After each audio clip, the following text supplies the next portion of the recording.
È incomprensibile come un sorriso ti possa affascinare, come due occhi ti possano far innamorare, come un silenzio ti possa far star male, come una carezza ti possa rabbrividire, come una voce invada il tuo cuore, come il desiderio di un uomo i sensi ti possa risvegliare. L'incomprensibile, l'inspiegabile, forse troppe domande per chi è ancora solo una piccola ragazzina.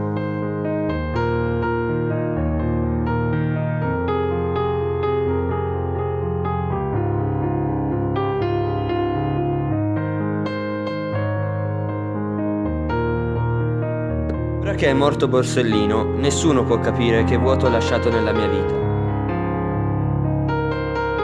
Tutti hanno paura, ma io l'unica cosa di cui ho paura è che lo Stato mafioso vincerà e quei poveri scemi che combattono contro i mulini a vento saranno uccisi. Prima di combattere la mafia devi farti un autoesame di coscienza e poi, dopo aver sconfitto la mafia dentro di te, puoi combattere la mafia che c'è nel giro dei tuoi amici. La mafia siamo noi ed il nostro modo sbagliato di comportarsi. Borsellino, sei morto per ciò in cui credevi, ma io senza di te sono morta.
Forse un mondo onesto non esisterà mai, ma chi ci impedisce di sognare? Forse se ognuno di noi prova a cambiare, forse ce la faremo.